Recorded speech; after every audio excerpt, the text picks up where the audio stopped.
Hi guys, and welcome back from Carly at the Herbathicary. Big shout out to my neighbor Neil who requested this video. As you know, this time of year I have to find lots of different ways to keep myself busy, and one of the ways I've been doing it is by planning next year's garden already. And I want to change my color scheme from the yellows and the whites and the pinks to more purples and blues, and I have a soggy patch at the bottom, and I really want this beautiful hydrangea in my garden. So we've been taking some cuttings, and I believe that hydrangeas are one of the easiest plants to start from cuttings. So today we're going to give it a go, and we've got this nice long stem with no flower head on it. And as all my other humidity domes are full, I've made a makeshift one out of an empty Coke bottle just by cutting the majority of it and leaving a little flap. And I've got a high perlite compost mix for good drainage, but also retaining moisture. Now I have my nice long hydrangea stem, and it's each of these nodes where the majority of the rooting hormone is. So I wanted at least one clear node per cutting. So I'm just going to go underneath that node with a horizontal cut, or a slightly slanted cut as it were. And then I'm going to remove those leaves at the node. And then just above that next set of leaves with a flat cut, and then to rejoice when it works, I'm going to cut those leaves in half, and this is going to reduce the water loss during the process. And I'm not even using rooting hormone on this. I'm just going to stick them straight in, and then I'm going to repeat this process all the way up the stem. I do have one with the flower head, which I'm going to keep because there is an experiment I want to do afterwards on changing the acidity level or alkalinity level of the water and seeing if that changes the color of the blossom. So I'm just going to repeat this process for the rest of the stem and whatever other cuttings I have. I should get at least 4 to 5 out of that big stem. And then very carefully squish all those leaves up inside, close my makeshift humidity dome, and tape it up so as much moisture stays in as possible. I will keep the lid open mostly just so it can get some oxygen. I'll give it one good soaking, let it drain through completely, and then pop it in a bright place out of direct sunlight for a week or so, misting it sporadically just to make sure it doesn't dry out until I see some action. So there were no signs of life for at least the first week. Some of the stems did die off, but after 2 weeks, there was clear signs of little roots on the side of the bottle. That's why I use the clear bottle, because it makes it easier to see the roots. I removed the ones that died off, but these are quite established now, so I'm going to see how many of these have actually survived and pot them up.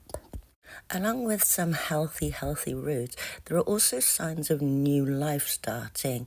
There's tiny little buds of new leaves opening in the middle. So I've just got some more of that perlite heavy compost mix ready, and I've got some pots. These really need a cleaning. Now, we don't want to damage the roots, so I'm going to fill around them. Then very carefully remove them from the humidity dome. The wider bottom, it didn't occur to me that this would make it harder to get them out, but we'll do some squeezing and we'll get them out in the end. And our first one seems to be trying to make a little pop. It does have some tiny little roots on it. Nope, I think this one is good. So we'll pop that up and see what happens with that little stem as well, I guess. We've got one here that looked like it was dead, but it definitely has some roots. So I think I might give this one a chance anyways. And then the other two that were actually showing new leaflets forming in the middle, they have tons of roots. And little babies trying to start up at the base as well. Yep, this is a good one. I will pop that one in. So out of the 7 original cuttings that I got, 3 of them did die off. We've got 2 extremely healthy looking ones. And then we've got this one that I'll pop in anyway, and we'll see what happens. And then I'm just going to fill around those roots so I don't disturb them and I don't break anything off. But all in all, this process was one of the easiest cuttings that I've ever started, next to figs. Oh, and tomatoes. Figs and tomatoes are the easiest ones to start. I even had one that I just popped in this bucket outside with some other cuttings, and that one definitely has new leaves, and the one behind it that went in at the same time, we've got one with the leaves dropped off, but it looks like it's trying to make another leaf. And these were just literally left outside under the bench that I keep my chilies and stuff on so that they get more sunlight. But I've got lots of peppers growing, really excited. But as I said, hydrangeas are one of the easiest cuttings to start.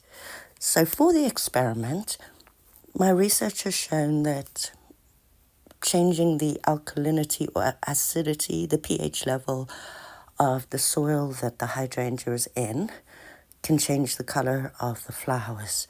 I believe alkaline is supposed to make them more pink, and more acidic is supposed to make them more blue. And as I said, I really, really want blue ones. So I'm using a bottled water, which should be somewhat pH neutral, which it indeed does appear to be.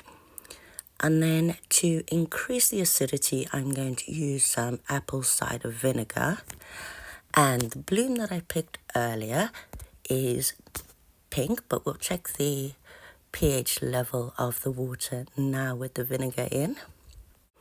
I don't have the chart with me now, so I can't compare it, but it does indeed appear to have greatly increased the acidity of our water. So I've got a pinkish blossom. The bush that I got them off, the hydrangea, didn't have any just pink ones, so this one's kind of green and pink. And I'm going to leave it in here. I say I'll go up to a week to see if there's any difference. See, I will make sure that that water stays clean. Don't want it going funky. And 6 days later, and it is definitely blue. So I am excited for, I'm not expecting any blossoms on the cuttings I've taken next year. But fingers crossed, who knows. Hope you guys found this video useful. If you did, please hit like, subscribe, and let us know if you give it a go and any other plants that you find really easy to start from cuttings.